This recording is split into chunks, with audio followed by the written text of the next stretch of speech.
Winsome Ones. My name is Heather and I have a very special guest with me today. This is my eldest daughter, Astrid. So Astrid has her own channel, which is called Wattle and Wool, and I will link that below. So please go and have a look over at her channel. She looks at knitting techniques and craft, and she just has a wonderful channel in that respect, very creative. So if you're interested in knitting, then I highly recommend her channel to you. So I have a few questions to ask Astrid today about these wonderful heirlooms. So welcome, Astrid. Hi, Mum. This is the first time on my channel. I know, you've come on mine before, so now I get to come on yours. It's very exciting. It is. So I'll link below the interview that Astrid did with me on her channel. Yes, absolutely. Just different aspects of creativity. Exactly. So the reason that I asked Astrid to join me today is because we have recently been blessed with some handmade linens from a relative that passed away. And I just wanted to ask Astrid on today so that we could discuss the significance of these linens to our family, as well as just the magnificence of the pieces. So you've done some research into the techniques used in these pieces. So what can you tell us about your findings? So some of these pieces are, I guess, traditional Latvian techniques. So the traditional Latvian embroidery techniques are additive. So we're adding on to something. So you can see that there are elements that have been embroidered on top. There are details that have been put on. So they're added onto the existing linen. In a lot of Latvian embroidery, there's really significant symbols and concepts that come in. Latvians were kind of the last pagans in Eastern Europe when the Christian missionaries came. So there's a lot of pagan symbols or ethnic symbols that have a lot of mythology and purpose in, I guess, the traditional Latvian beliefs. There are still people in Latvia who follow the like Beltane festivals and summer solstice and winter solstice festivals, and they experience a lot of joy in connecting with nature this way. And a lot of the symbols are nature deities or deities to do with nature and blessings upon the house. So these are really important in Latvian mythology. So when we are in Latvian embroidery or in Latvian clothing, in Latvian weaving, they often put in a lot of these symbols. And as I said, they are additive. So they might put in beadwork, they might put in weaving and applique on top. They might do small intricate stitches, just like this, where it's small embroidery that they're adding on to.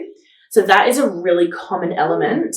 When I was in Latvia last year, I went to some of the ethnographic museums and I was looking at the beautiful clothing that they have. They're actually specific to each region. There are four official states in Latvia, and they are the costumes, the traditional costumes are traditional to each state, to the extent where if someone's in the know and you see someone wearing a traditional costume, you can tell exactly where they are from and you can tell their marital status. Wow. So this embroidery is really significant and it holds a lot of value. That in order to be ready to be married, a woman has to create a dowry chest. And part of this dowry is things like this, these linens. That would make sense. That they need to have prepared. And it's almost like you need to show your mother-in-law and justify your value. A little bit antiquated, but it does talk about having these linens and being prepared to set up for your future home. And that makes sense because these are nearly 100 years old. Yeah. So 100 years ago, that makes perfect sense. The techniques that you'll be doing. Yeah. So that's one of the main elements that I can really see in these. Another element is something like this, which is, again, additive, but it's more of an edging. So this is lace, and this is often made, this is hand-stitched lace. This is often made through something called tatting. Yeah. Our faggoting is another word that they used to call it. We prefer tatting now. Language has changed. Language has improved and changed. So a lot of this would be, this is all handmade, this is all hand stitched. And this would be with tiny, tiny threads and little hooks or little needles and loads of pins. And making sure that you've got a really clear workspace and using the lace techniques would be put onto this. So you can see that it's kind of, they've cut out elements and then they've filled in that space. This one is called open work. And open work is where you are cutting a through and through hole into solid material. So this can be done through stone, metal, leather, and cloth. This one here, they would have had a rectangular piece of fabric. They would have cut these circles into it here, and then they added on the lace with the tatting that would have been done individually, and they sewed it on. So this is a bit of an applique effort of open work using the tatting techniques, which are kind of similar to crochet in some ways. So how can interested people learn these skills? With great difficulty. So first of all, if you are interested in learning these techniques, I would be Googling to find who can do the technique in your area. There are often spinners guilds or crochet ladies groups or knitting ladies groups. So they often have women who have been, crafting for decades. And so they've got a wealth of knowledge and a wealth of experience. So first of all, looking for those kind of community groups. Often libraries can host those kind of craft groups. If you wanted to elevate that, there are plenty of YouTube tutorials, and even TikTok now has quite a few methods to be able to at least gain some knowledge and understanding. That is going to be harder because you're essentially teaching yourself. Yeah. Even though you have the guide, but it's really, you're going to be teaching yourself. So having an elder, having someone more experienced to walk along the path with you and guide you, that's really what I would recommend. There are actually fashion design courses and different art courses that offer fibre arts and fibre techniques, and you can actually study them at university level and come out with a qualification in these levels. So when I was washing them and ironing them, I just could see the quality and the intricacy of all of the design. So how do you then go from novice to master? Practice and a lot of mistakes. There is no elevator to success. You have to take the stairs. Yeah. The significance of these pieces is that these were made by my friend's grandmother over 90 years ago in Latvia. And when she fled Latvia during World War II, she packed her suitcases, and these pieces were the few possessions that she took with her. Gives me goosebumps just thinking about all of this. So 90 plus years on, these are now being bequeathed to me as a custodian to hand on to my girls and also to their cousin Krista. So what's the significance of all of that for you? There's a lot.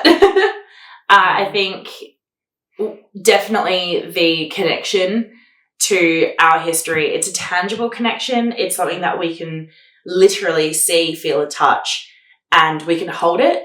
And it's something that we can be connected to in a very present, multi-generational way. Yeah.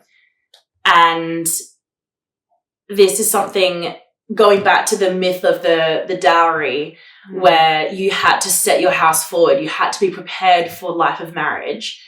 And this is something that we've grown up in our house with beautiful things. And I've always imagined that when I have a house, in my future, I'm going to have a beautiful, decorative something somewhere, because that's just what you do.